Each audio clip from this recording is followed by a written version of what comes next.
सही जानवर के ज़बा कंदे बिस्मिल्लाह पढ़ण विसरी वञे त जानवर हलाल थींदो।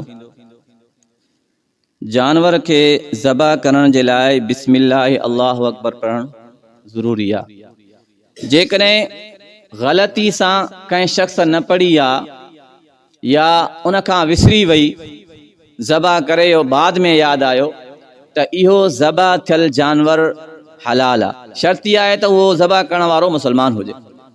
मुसलमान जी भुल माफ़ आहे।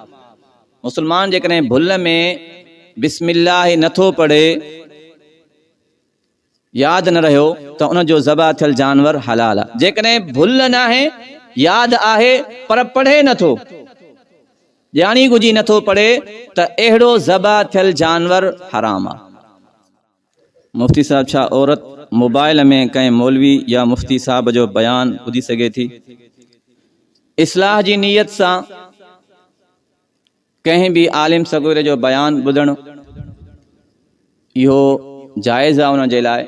चाहे कंहिं मजलिस में वञी करे जाथे पर्दे जो इंतज़ाम हुजे उते भलियां ॿुधे, या मोबाइल वग़ैरह में भी ॿुधणो बयान वग़ैरह इस्लाह जी नीयत सां औरत जे लाइ जाइज़ आहे। छो त पर्दे जो हुक्म औरत खे आहे, मर्द जे लाइ पर्दे जो हुक्म न आहे।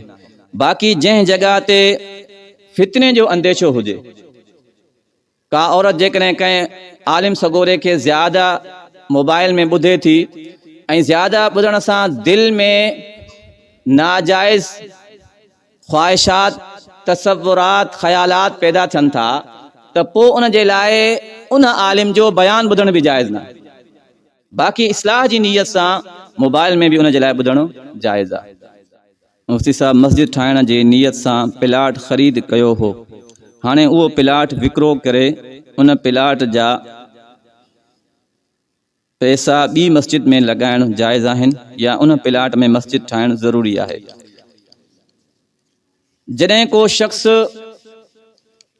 कंहिं प्लाट जे लाइ इहा नियत करे थो त मुंहिंजो ही प्लाट मस्जिद जे लाइ वक़फ़ आहे, हिते मां मस्जिद ठाराईंदुसि, त हाणे उहो प्लाट हमेशा जे लाइ मस्जिद जे नाले वक़फ़ थी वियो।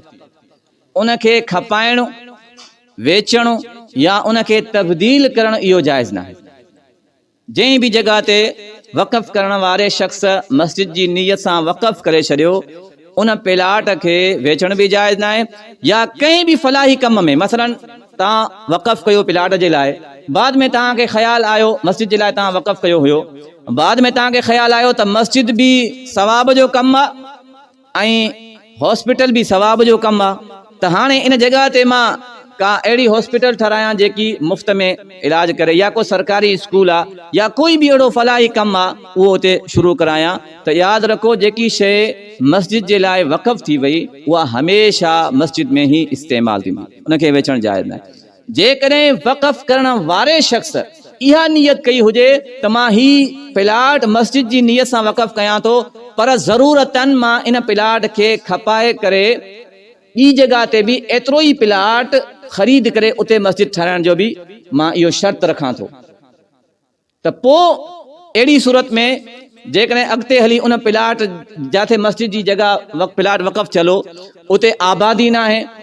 या उते माण्हुनि खे नमाज़ पढ़ण जे लाइ अचण में तकलीफ़ थींदी, को ख़तरो आहे कंहिं क़िस्म जो, शर्त इहा आहे त उन नियत भी कई हुजे उन वक़्त त मां इनखे बाद में तब्दील भी करे कंदुसि इंशाअल्लाह, त पोइ अहिड़ी सूरत में तब्दील करण जी गुंजाइश आहे। जेकॾहिं मुतलक़न उन नियत इहा कई आहे त इहो मस्जिद जे लाइ वक़फ़ आहे त उते हर हालत में मस्जिद ही ठहंदी, उनखे वेचण भी जाइज़ न आहे ऐं उनखे तब्दील करण भी जाइज़ न आहे।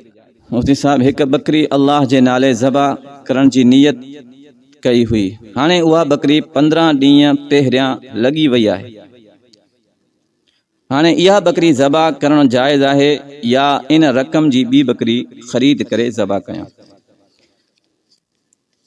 हामिला बकरी जंहिंजे पेट में मुकम्मल फर वजूद में अची चुको आहे, या अहिड़ी बकरी जेकी खीर ॾे थी, इहे ॿई बकरियूं ज़बा करणो मकरूह आहिनि।